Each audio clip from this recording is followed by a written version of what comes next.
Today I'm sharing with you my immune support recipe, which is for elderberry syrup. So here are all the ingredients. I am making a full batch today, so that will be a little over 5 jars. Each jar is about 16 ounces. So I personally use dried organic elderberry. I use organic cinnamon sticks. I feel there's more flavor when you use the full stick, same as clove. I buy my organic whole cloves on Amazon, and here's a picture of them, the ones that I purchased.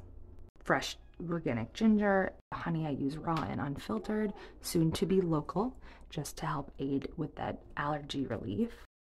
So this is about 2 cups of elderberry for this batch, and this is about 2 cups of honey.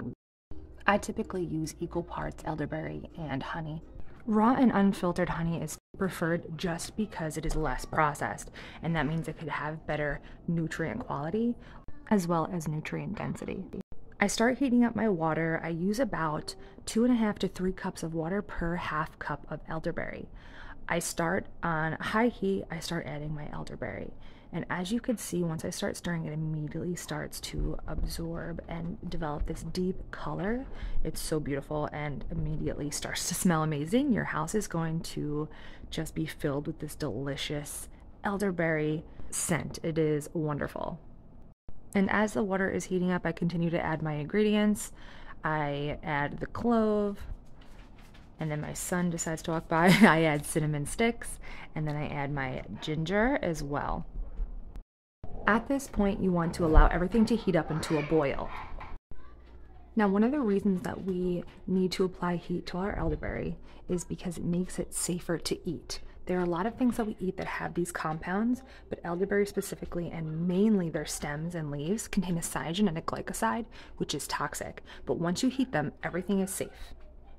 Some other things that contain these compounds are apple seeds, grape seeds, but they are not eaten enough to cause issues. When they're eaten in large quantities, that's when they cause issues. So we heat them and boil them at a proper amount, and then allow it to burn off this compound. Additionally, whether you're using fresh or dried elderberry, you want to pick out the stems and leaves as best as you can for that reason alone. So once it reaches a boil, I allow it to do so for about 15 minutes uncovered. While we're waiting, I'll link some research below regarding elderberry benefits, but elderberry syrup is an effective antiviral, and it shows that people who consume it up to 4 times a day at the first sign of a cold or flu will lessen its duration and severity of the virus. It does this because elderberry effectively prevents viruses from replicating in the cells. A lot of key terms that you'll hear when talking about elderberry syrup are that it's an antiviral, it's a decongestant, it's antibacterial, it's anti-inflammatory, anti-diabetic. Sometimes it helps with weight loss, it helps with your mood, but overall, it is a very powerful antioxidant, and the antioxidant properties that it provides equate to all these things at different levels. So now it has boiled for the appropriate amount of time, and then I allow it to simmer for 30 minutes minimally.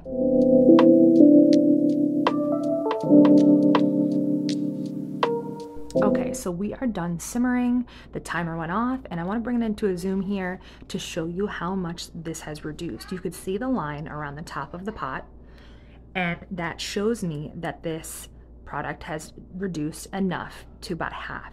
And that is where we want it. We want to reduce our product to about half, and we want to allow it to cool off a bit. So we let it sit for about 10 to 15 minutes here. The next step is the first set of straining. So I have a stainless steel bowl and strainer, and I pour the elderberry mixture into it. Once I do that, I allow all of the fluid to seep through the strainer. Give it a minute. It's still going to be hot. I use a mitt and I use my spoon to press out all of the liquid that I possibly can. We do not want to let any of this go to waste, especially getting all the real rich fluid that has been in the elderberry. The next step is I still don't want to waste, like I said, any drops, so I put it into a milk cloth or a cheesecloth, and I strain out the rest as much as possible. I didn't picture it here because it was very messy. And look at this beautiful color. as I spoon it up here, it's nice, rich, dark, full of antioxidants. It's amazing. And I have let it cool off a bit because the next step is adding our honey. And we don't want to add the honey into a mixture that is too hot because it will burn off the properties of the honey that we want to keep in there for our bodies to absorb. So once it's cool, you spoon all of the honey into the mixture, and you want to mix it enough until the honey dissipates throughout.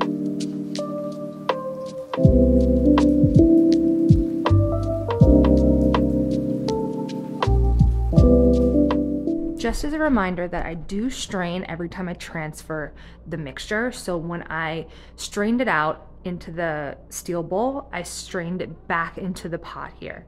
And then once I am done mixing the honey into the elderberry syrup, I will strain it again into the jars.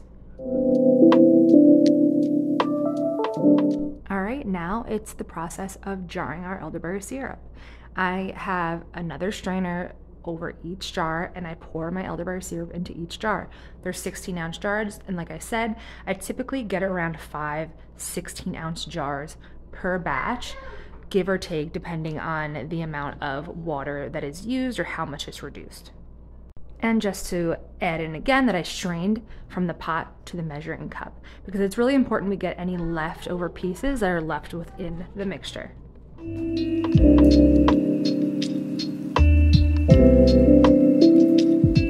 After I'm done jarring my elderberry syrup, I label them with the user freeze-by date, which is typically 3 months.